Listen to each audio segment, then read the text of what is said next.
Ladies and gentlemen, please stand as we welcome Eleanor Arnold and Chris Cawley for the Pledge of Allegiance and our national anthem.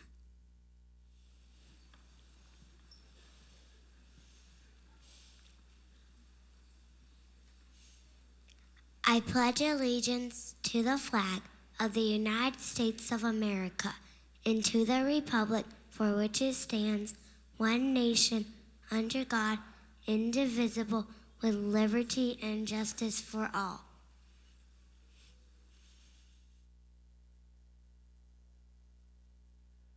Oh, say, can you see by the dawn's early light what so proudly we hailed at the twilight's last gleaming, whose broad stripes and bright stars through the perilous fight o'er the ramparts we watched were so gallantly streaming, and the rocket's red glare, the bombs bursting in air, gave proof through the night that our flag was still there. Oh, say, does that star-spangled banner yet wave o'er the land of the free and the home of the brave?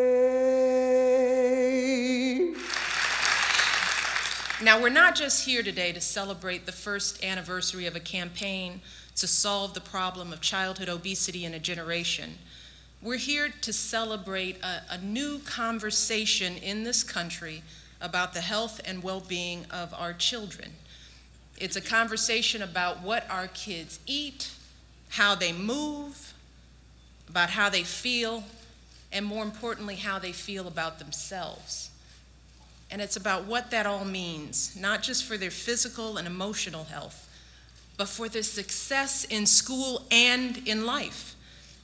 And over this past year, we have seen the first signs of a fundamental shift in how we live and how we eat. We've seen changes at every level of our society, from classrooms to boardrooms and, yes, to the halls of Congress. And there's a reason I wanted to hold this celebration here at North Point Community Church. Yes, there's a reason I wanted to talk with all of you, parents from all different backgrounds with kids of all different ages. And that's because these changes are happening for one simple reason: because you asked for them. You see, that's really what Let's Move is all about. That's how this all got started, by listening to parents like all of you, by working to meet your needs, by working to fulfill your hopes and dreams for your kids. You see, you asked for more fresh, nutritious food in your communities. So that's why we're working to bring more grocery stores into underserved areas. You wanted healthier, more affordable options on those grocery store shelves. So food manufacturers have made a healthy weight commitment, pledging to cut 1.5 trillion calories a year from their products.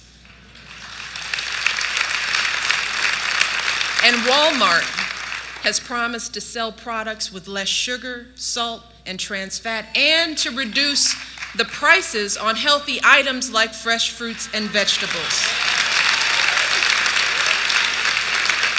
You asked for more information about the food you buy for your kids. And today we're seeing better, clearer labels already on beverage cans and many other products in the grocery stores. You asked for better food in your kids' schools. the kind of balanced meals that you're trying to provide for your kids at home. So we're putting salad bars in 6,000 schools across the country.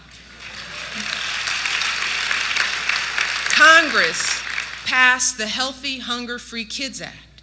Now, this is historic legislation that will provide healthier school meals to millions of our American children. And more than 2,000 professional chefs have signed up to help local schools develop healthier menus. You asked for better role models for your kids. So we recruited professional athletes from all over the place to encourage kids to stay active. You asked for healthier communities that can sustain healthy families. So through Let's Move Cities and Towns, this is an initiative where 500 mayors have committed to tackling obesity in their community. They're building bike paths and planting gardens. They're starting youth sports leagues and so much more. You asked for practical, affordable, real-life advice to keep your kids healthy. So we launched the public service campaigns that you've seen and our website, letsmove.gov, with helpful tips on exercise and nutrition. The American Academy of Pediatrics is now urging doctors not just to screen our kids for obesity, but to actually write prescriptions for exercise and healthy eating. And under the Affordable Care Act, which is the health law that Congress passed last year, these screenings will be fully covered by insurance, so you won't have to pay anything out of pocket. And guess what? All of this happened in just 1 year. Just 1 year. So, it's never easy. But we also have to remember that we're never alone in this challenge. So the next time that we are battling with our kids over those vegetables, or they refuse to join us for the walk in the park, the next time we struggle to change our schools or our communities, we just need to remind ourselves that parents everywhere are going through exactly the same thing. We have to remember that we're all in this together. So we need to help each other. We need to support each other. We need to share good ideas. We need to cheer each other on in this challenge. We need to get more parents involved in this cause, because that's really how Let's Move works. I mean, the truth is that executives at Walmart didn't wake up one morning and decide to promote healthier products just for fun. Folks in Congress didn't write the most sweeping child nutrition legislation in decades because they had extra time on their hands.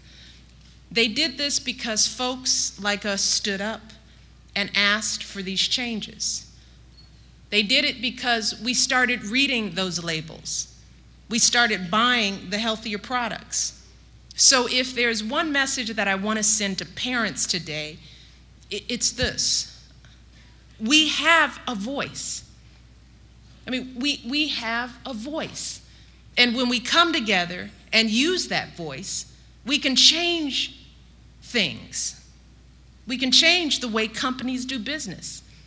We can change the way Congress makes laws. We can transform our schools and our neighborhoods and our cities. I see it in the letters that I get from young people who proudly tell me what they're doing to eat better and stay active. One little girl told me that after watching a public service announcement on Let's Move on TV, she and her friend put down the junk food and decided to go for a bike ride instead. See, now that's something. See, when our kids get engaged like that, you don't let that go. When they start taking the initiative and they start changing their habits, you don't let that go, because that won't just affect their generation. Another mom, Shamika Hamlin Palmer, from Jackson, Mississippi, I think she put it best. She said, "I want my son to have a long and healthy life. Therefore, I need to teach him healthy ways of living. And he'll be able to teach his kids the same thing." So make no mistake about it. We're not just doing this for our kids today. We're doing this for our grandchildren and for their children. But truly, that's what we've always done in this country. See, that's who we are. We're the folks who struggle and sacrifice to leave something better for our kids. We've worked to give our kids opportunities that we have never dreamed of for ourselves. That's what we do in America. And ultimately, that's what we're aiming to do with Let's Move. That's what this momentum we're seeing across the country is really about. Folks stepping up for our kids.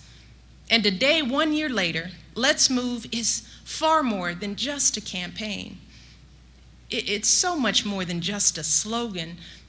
This is a nationwide movement. It's a movement to give our kids everything they need, all the energy, all the strength, and the opportunities they need to fulfill every last bit of their potential that we know they have, and achieve every last one of their dreams.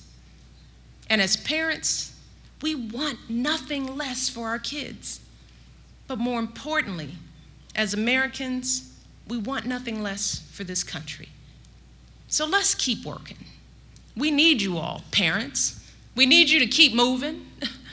We need you to keep doing everything you can to give our kids the bright futures they deserve. You all should be proud of this year. You set this up. You made it happen. I'm proud of you. There's more work to do, but we can make this happen. So thank you all so much. Thank you for being here today, and God bless you all. I'm going to keep working, and I'm going to come down and shake some hands. Thank you all so much.